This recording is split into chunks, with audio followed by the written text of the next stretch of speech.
Eu gostaria de pedir a sua atenção para o tema que vou abordar. De vez em quando alguém aparece aqui e é muito bem-vindo, né? Mesmo com a crítica, mesmo que eu considere a crítica injusta, mas como democrata é bom oferecer o espaço para a crítica e ela acaba também nos orientando, às vezes desestimulando, porque aí você fica, poxa, mas eu faço todo esse esforço e não há reconhecimento, essas pessoas não reconhecem, estão equivocadas em respeito com relação à minha atuação, etc. Mas isso é parte, né? Faz parte do jogo. Ocorre que sempre vem gente dizendo, olha, você só fala, mas não faz. Poxa, se soubesse o esforço que desenvolvemos aqui nos bastidores, tentando articular a aprovação dos projetos que apresentamos, não é? É um esforço, às vezes, irritante, né? Porque cansa, porque exaure, não é? Chateia, mas nós fazemos um grande esforço para que projetos que apresentamos, que consideramos importantes para o país, possam ser aprovados e possam ser depois, obviamente, cumpridos. Toda vez que nós aprovamos um projeto, ou quase toda vez, muitas vezes eu digo, olha, não vamos gerar falsa expectativa, porque não basta a lei, é preciso a execução. E aí é que vem a confusão. Alguns imaginam que nós temos o poder de realizar. Como parlamentar, senador ou deputado, nós temos o poder de propor, de oferecer a ferramenta legal para que o executivo possa desenvolver a ação, ir para a prática, executar, oferecer os resultados em benefício da população, que é aquilo que a gente deseja quando apresenta a proposta no legislativo. Então alguns confundem, não é? Você, não basta falar, tem que fazer. Mas é essa a nossa função, é isso que nós fazemos, né?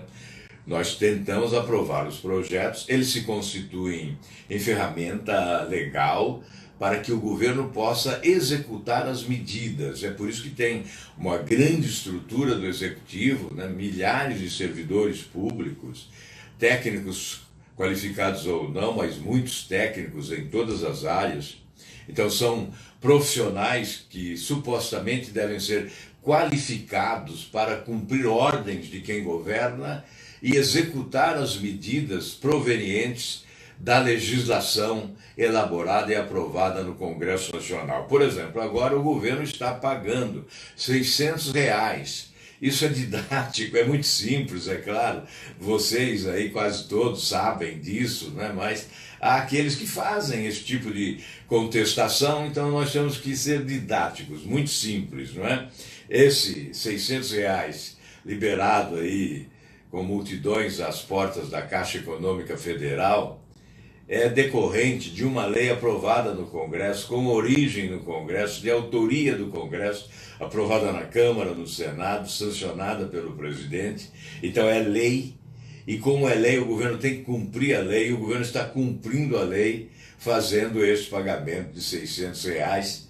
É evidente que há uma burocracia que muitas vezes não funciona como deveria, e muitos estão se queixando porque não conseguem receber os R$ 600. E a denúncia também de que há aqueles que não deveriam receber.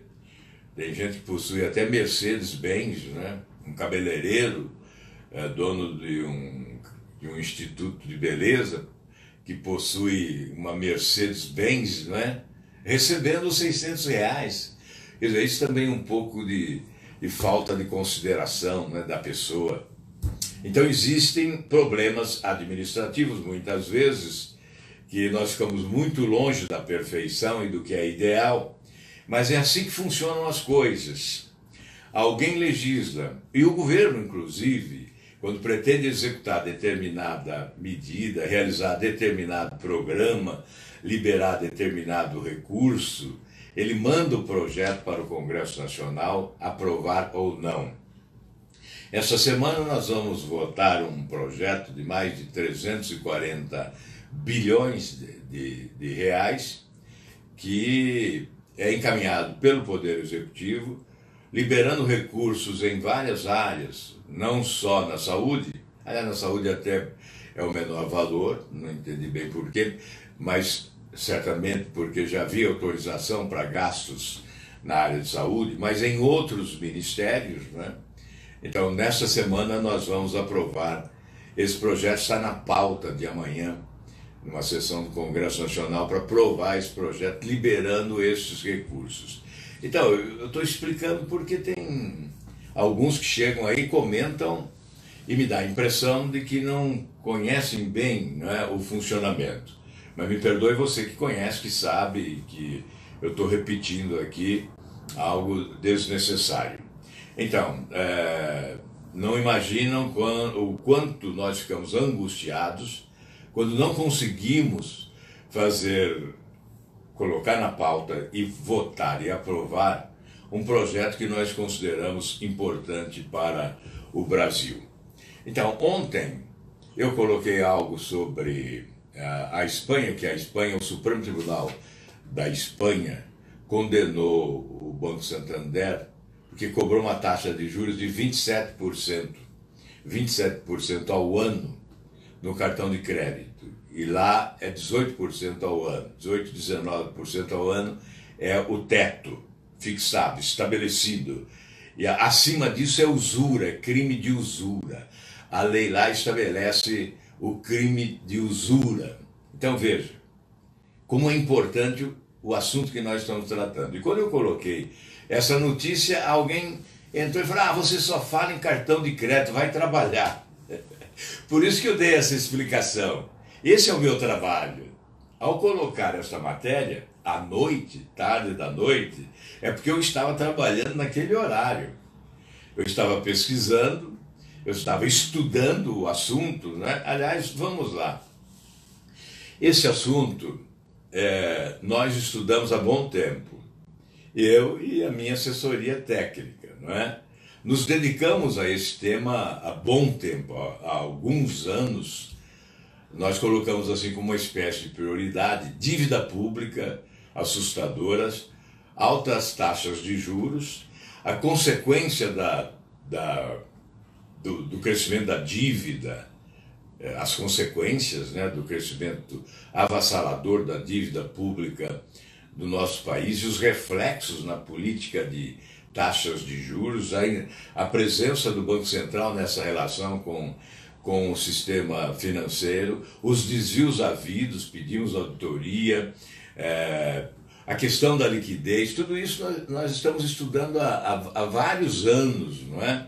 É claro que nós sabemos, por exemplo, que em matéria de cartões de crédito, as taxas de juros cobradas no Brasil são as maiores do universo.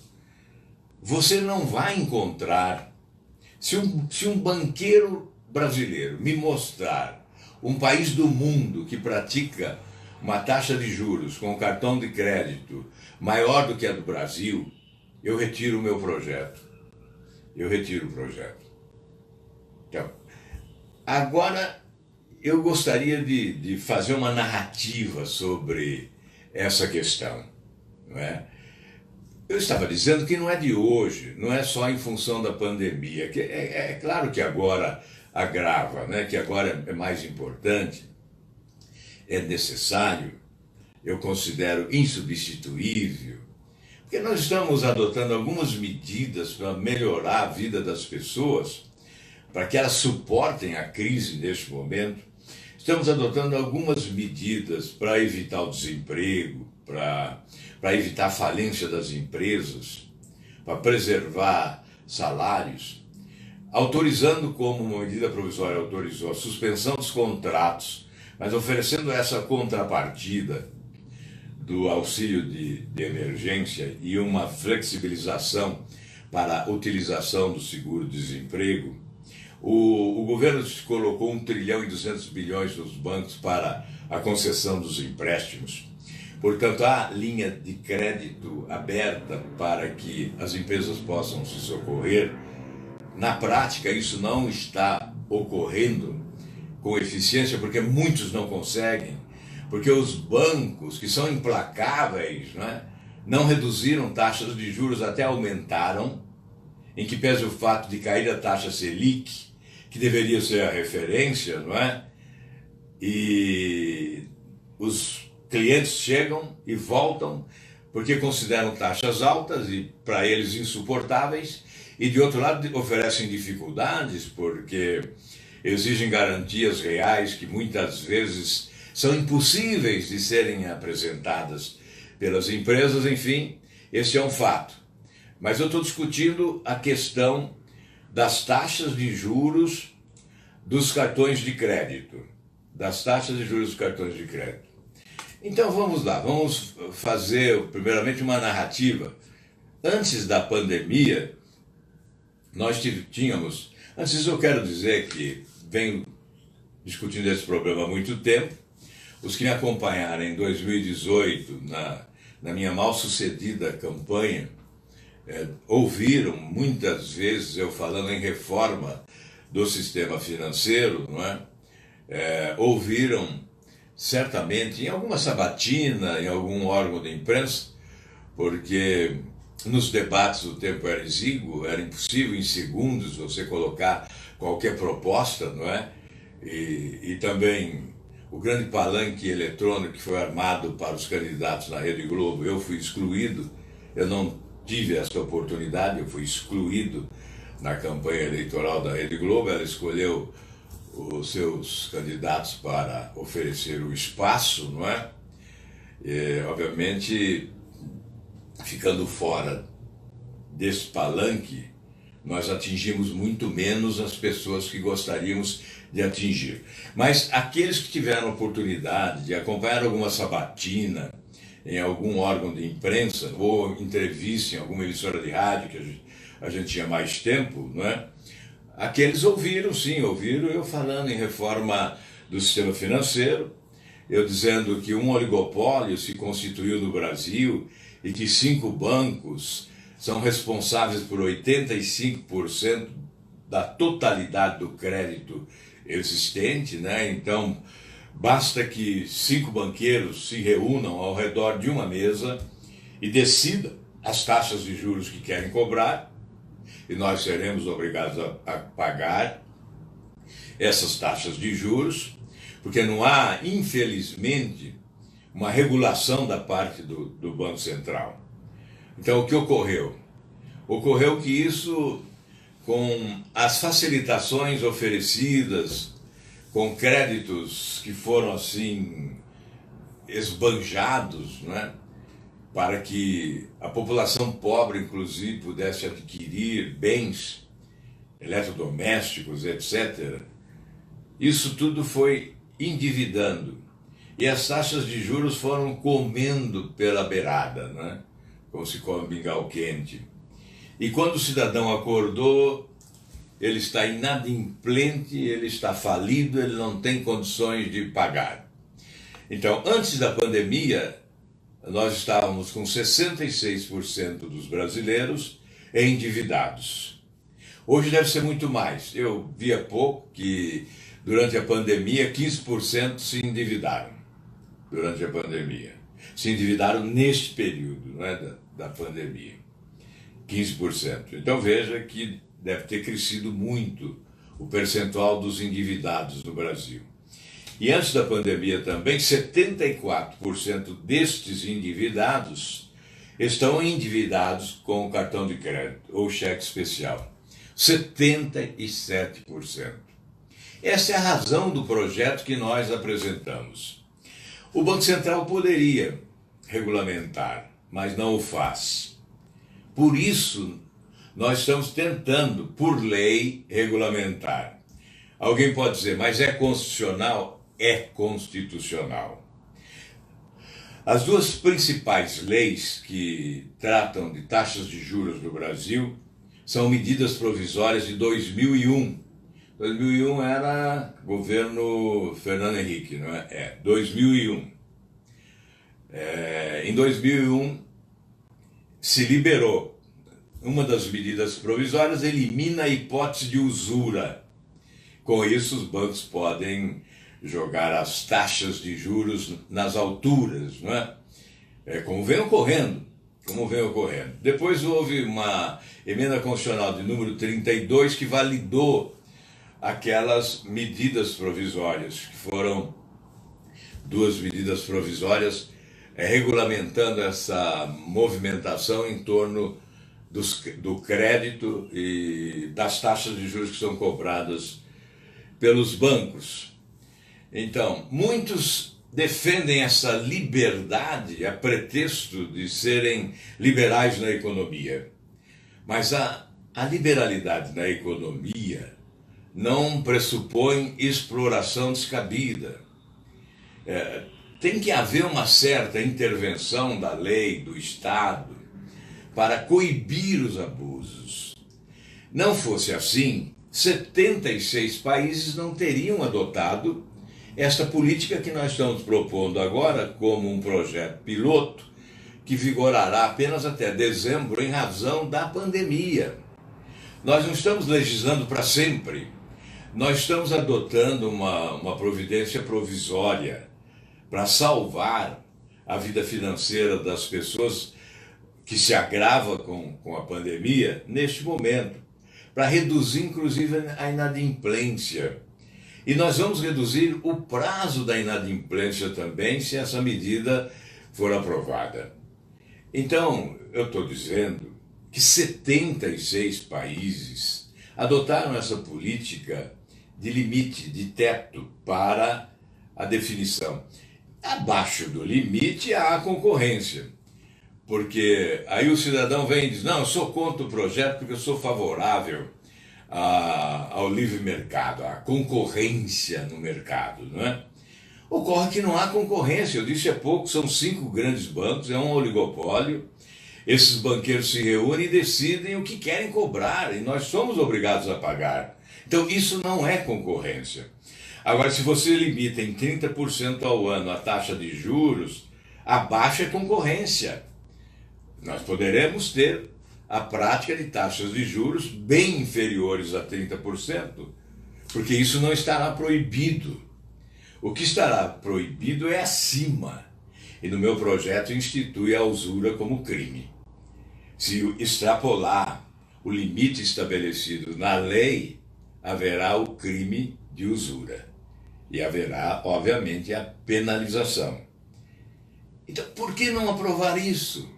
Qual o argumento contra isso, não é? Qual é o argumento contra? Se nós limitarmos a taxa de juros, vamos reduzir o crédito. Mas como? Não é o banco que produz o dinheiro. O banco armazena o dinheiro. Existem outros mecanismos que propõem liquidez, que asseguram a liquidez. E quem manipula esses mecanismos é o Estado, é o próprio governo, por intermédio do Banco Central. Vocês se lembram das chamadas operações compromissadas, que tem por objetivo assegurar a boa liquidez, que o governo lança os títulos públicos e os bancos ganham altas taxas de juros com essa arquitetura econômica para assegurar a liquidez. É diferente de uma indústria, não é? A indústria produz o produto que você adquire. Se o preço do produto está alto, você recua, não adquire, pelo menos na quantidade que você poderia adquirir, e com isso a indústria produz menos. Não é assim com o dinheiro. Com o dinheiro é diferente. Se você não lança a mão do crédito, o dinheiro fica esperando alguém que necessite do crédito e possa usá-lo. Agora é evidente, se você reduz a taxa de juros, mais gente vai usar o crédito. Em Portugal é assim, o Banco Central define neste trimestre a taxa de juros do próximo trimestre. E aí o cliente do banco, ele sabe se ele vai poder usar esse crédito, porque ele terá condições de pagar aquela taxa de juros, ou se ele não vai usar esse crédito porque não terá condições de pagar aquela taxa de juros. Então esse é o modelo português. 16% neste ano é a taxa de juros do cartão de crédito. O Canadá reduziu agora para 10% por causa da pandemia. Os Estados Unidos decretou há poucos dias a taxa negativa de juros. Os Estados Unidos. Agora aqui tem gente que não quer deixar votar esse projeto. Banqueiros não querem deixar votar esse projeto. Depois que nós encerrarmos esse capítulo, agora nós temos que ser moderados, porque o presidente Davi Alcolumbre prometeu que votará na próxima semana. Então esse esforço para não votar o projeto pode ser um fracasso. Então eu não vou avançar o sinal. Vou elogiar aí o presidente Davi Alcolumbre, que assumiu o compromisso de colocar em votação na próxima semana. E vai dar oportunidade aos líderes de debater o projeto agora na sexta-feira. Nós teremos uma reunião de líderes para debater esse projeto e marcar a data na semana que vem para a sua votação. Olha, nós vamos acabar com essa estratégia de evitar a votação dos projetos.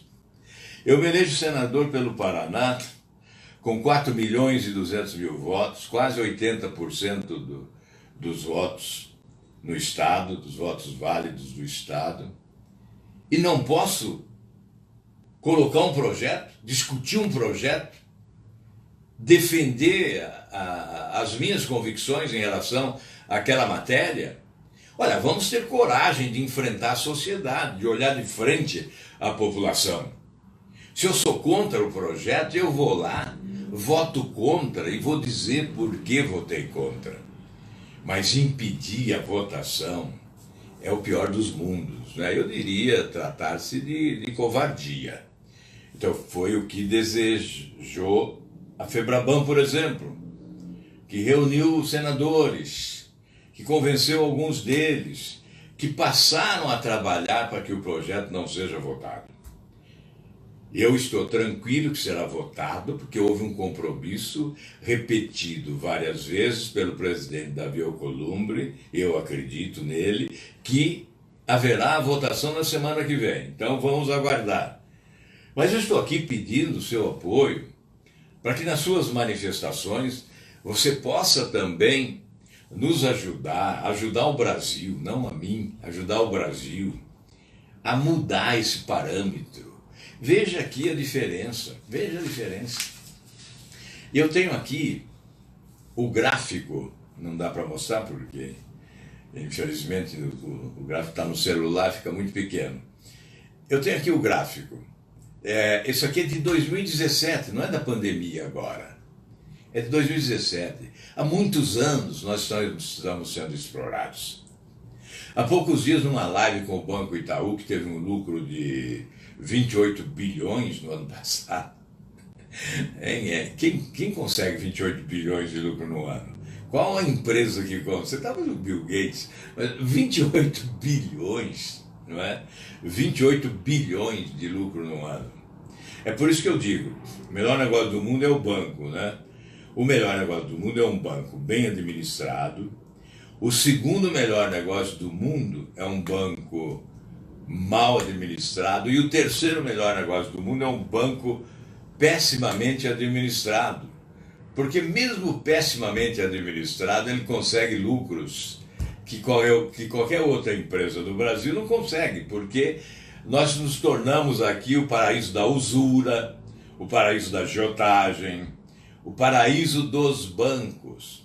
E olha como esses banqueiros são charmosos, né? Eles conseguem, apesar desse escândalo, isso é um escândalo, não é?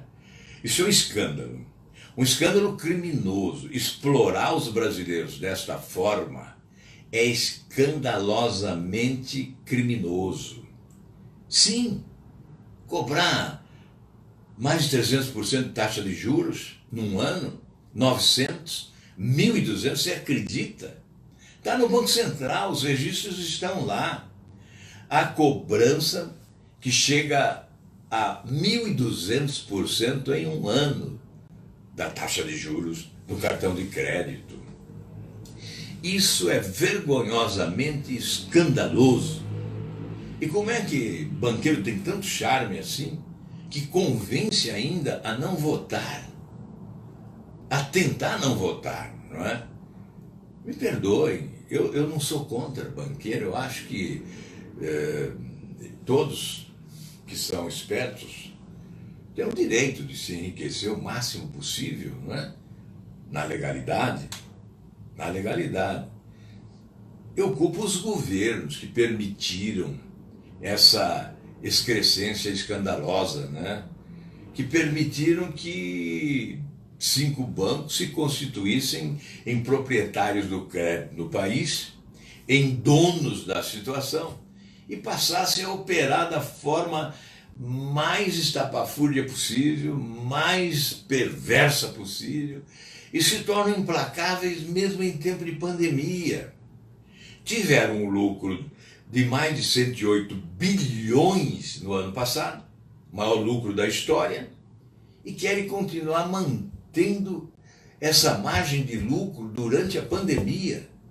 O mundo todo assustado, todos os países adotando providências rigorosas. Os Estados Unidos vai lá e decreta juros negativos. O Canadá reduz a taxa de juros do cartão de crédito para 10%.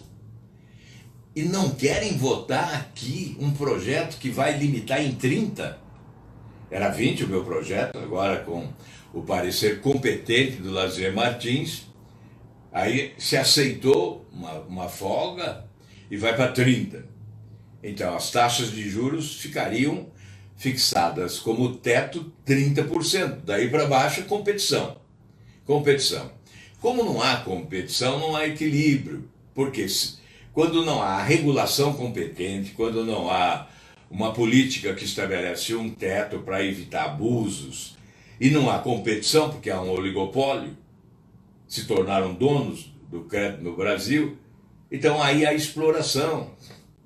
Quando você defende o livre mercado, a economia liberal, você não permite esses abusos. Então, Portugal, Espanha, França, Alemanha, Itália, Colômbia, entre os 76 países que adotaram o teto, o limite para a cobrança de taxas de juros do cartão de crédito e do cheque especial. Por que o Brasil não pode fazer isso? Não é? Então, eu ia dizer aqui desse gráfico. Isso foi de 2017 e é um gráfico oficial de uma entidade que trata da matéria. Então vai, o Brasil, a média das taxas de juros em 2017 no Brasil foi 352,75%. Eu tenho aqui de alguns países da América Latina. A Argentina ficou em segundo lugar. Sabe com quanto? 47%. 47,40% foi a taxa da Argentina. A Colômbia, 29%. Agora a Colômbia limitou em 18%. A Venezuela, lá do seu Hugo Chávez e do seu Maduro, 29%. O México, 25%. Os Estados Unidos, 24%. Agora derrubou. Na pandemia derrubou. Era 24%. O Chile, 21,59%. E Portugal, já na época, já 16,10%. Já em 2017. Esse ano é novamente 16%. Veja o equilíbrio, né? A estabilidade. Portanto, eu fico aqui impressionado com aqueles que advogam não votar um projeto dessa. Votem, vá lá, vota contra.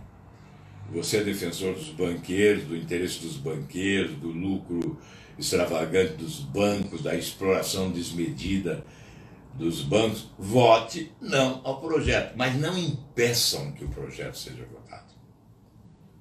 A população tem esse direito. Eu, ao apresentar um projeto como esse, eu me sinto representante da maioria, não só dos endividados, mas da maioria dos brasileiros que são conscientes. esses 76 países que adotaram essa limitação, essa regulação, o sistema financeiro funciona perfeitamente. Não existe argumento contra isso. E depois o seguinte, eu até fiz uma anotação aqui, que os que utilizam o cartão de crédito já são correntistas, com um histórico conhecido pelos bancos. Então, não é um cidadão estranho que chega no banco, que ele não tem nem conta bancária, e faz um empréstimo pessoal oferecendo alguma garantia. Não, esse aqui já tem um histórico conhecido pelo banco, ele já é um correntista, não é? Não é esporádico, não é um acidente, né? E eu já falei do oligopólio, né? Na verdade, há essa liberdade para exploração. Quando se fala liberdade para explorar, não. Vamos colocar um freio de arrumação. A Constituição Federal não impede, não é? Eu já falei sobre isso, que existem duas principais leis, elas são ordinárias, não são leis constitucionais, não é? E tem mais, se um banqueiro achar que é inconstitucional, vá ao Supremo, recorra ao Supremo. Eu duvido que vai conseguir alguma coisa no Supremo, porque eu estou dizendo aqui que a matéria é perfeita do ponto de vista da técnica legislativa. E não há nenhuma afronta à Constituição. Mas se eventualmente conseguir sucesso lá, aí sim, aí nós, no Legislativo, teríamos que mudar todos os princípios adotados na legislação vigente. Porque são as duas principais, eu repito, as duas principais leis são duas medidas provisórias, portanto, lei ordinária.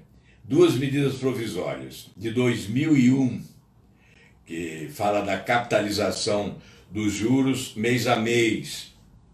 Aí que começou o desastre, né? Com essa medida provisória, a capitalização dos juros se dá mês a mês. Nós chamamos de juros compostos. Então agora, quando o governo diz, limitamos o cheque especial em 8% ao mês, sabe o que significa isso? 151% ao ano. Então, continua uma taxa abusiva de 151% ao ano, 8% ao mês. Como a taxa de juros é cobrada mês a mês, ela vai somando, né? Vai sendo acumulada, né? Vai vendo nós chamamos de juros compostos, não é? Então vai chegar a 151% ao ano, que é também um exagero. Foi quando o Banco Central, para compensar, veja bem, além de permitir até 151% ao ano, o Banco Central autorizou cobrar uma taxa de 0,25 sobre o limite do cheque especial acima de R$500, mesmo quando não utilizado. E foi aí que nós fomos, o nosso partido Podemos, foi ao Supremo com uma ação direta de inconstitucionalidade e derrubou essa taxa. Com ela, os bancos ganhariam mais 10 bilhões de lucro por ano, com aquela taxazinha de 0,25 sobre o nosso, não é? O limite do cheque especial. Então, essa medida provisória foi uma delas, a capitalização, né, dos juros mês a mês, que nós chamamos de juros compostos. Então, lei ordinária. E a outra protege os bancos, né, de ter os seus contratos nulos em razão da usura, como ocorreu na Espanha, que eu publiquei ainda ontem, né? Foi agora em março essa decisão do Supremo já nós tínhamos notícias já de outras duas condenações anteriores, e agora mais uma no mês de março agora, com o banco cobrando 27% ao ano de taxa de juros na Espanha, e o Supremo condenou por usura. Então, no Brasil não há a prática da usura pelos bancos, porque essa medida provisória de 2001 foi editada para proteger os bancos. Eu fico imaginando Como é que esses banqueiros conseguem convencer as pessoas, né? Você deve estar imaginando aí, né? Você sabe, né? Você é inteligente, você já percebeu. Por exemplo, agora quando nós apresentamos esse projeto, tinha gente defendendo ardorosamente. Depois desse final de semana, teve gente que mudou de opinião, né? Quando os bancos agiram, a Febraban, fizeram algumas videoconferências e tal.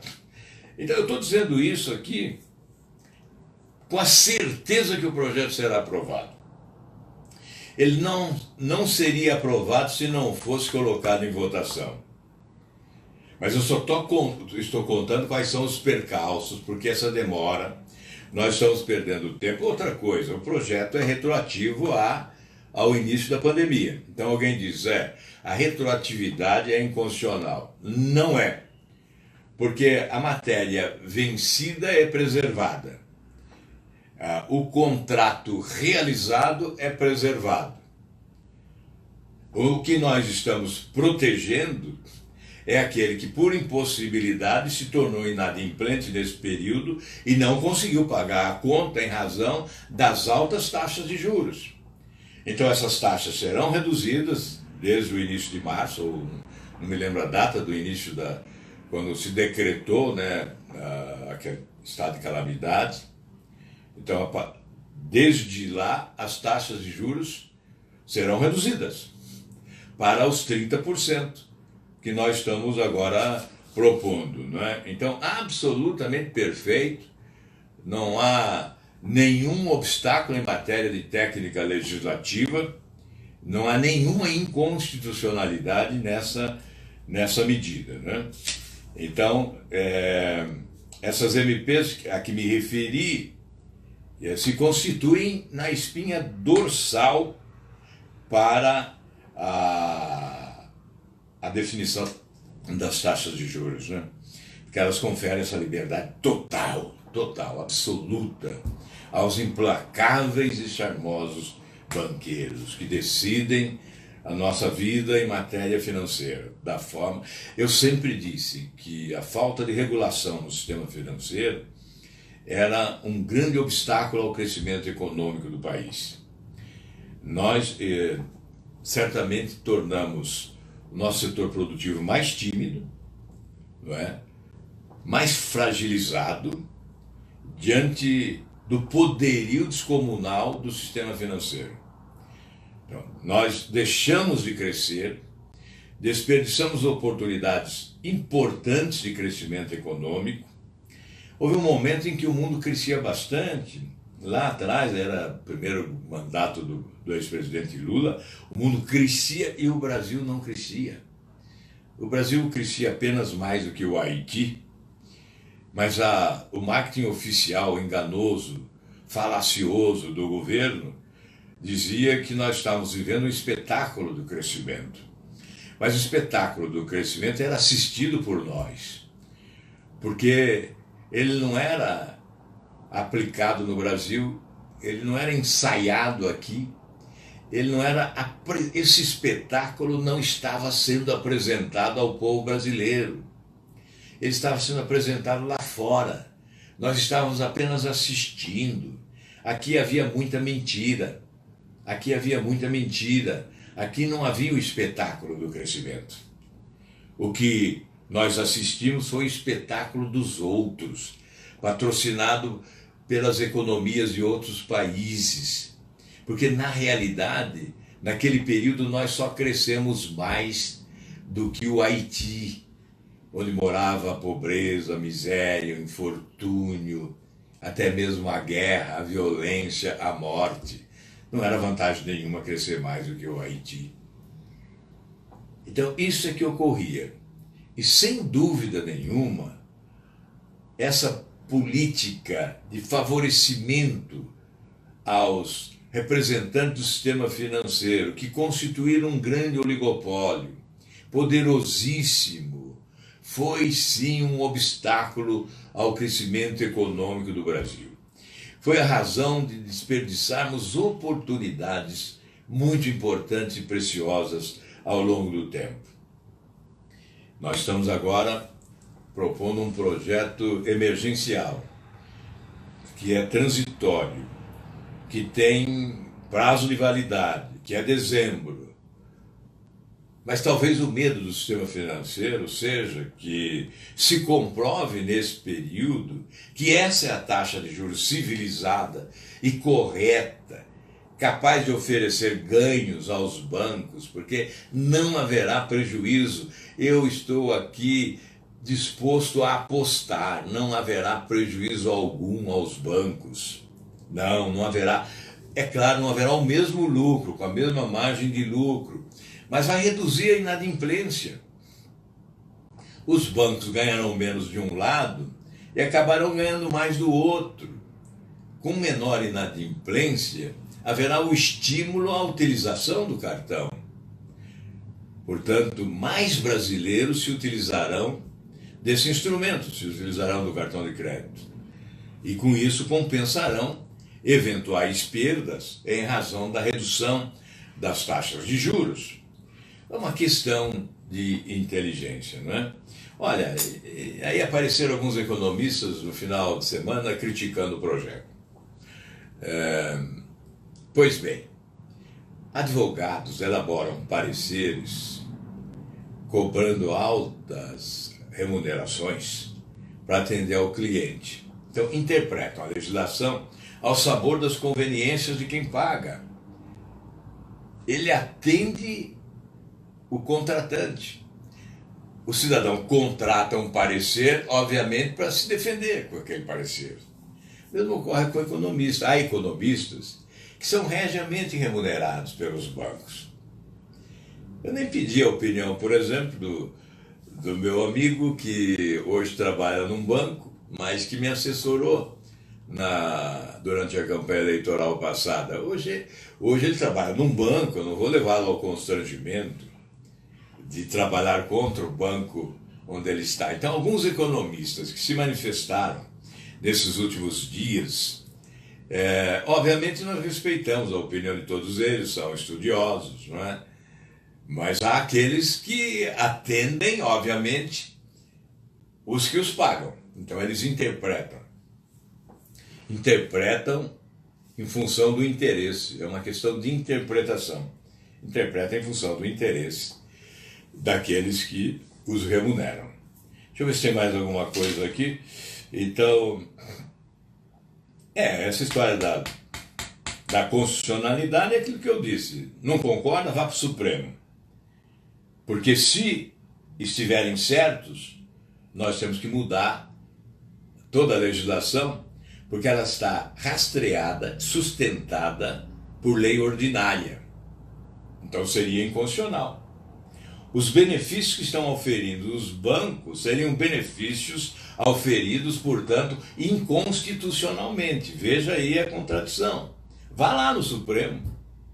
Se convencer o Supremo de que esse projeto é inconstitucional, então nós teremos que rever tudo o que ocorreu desde 2001, quando essas duas medidas provisórias foram aprovadas para beneficiar os bancos e os banqueiros, e depois uma emenda constitucional de número 32 deu a elas validade, que elas continuam em vigor.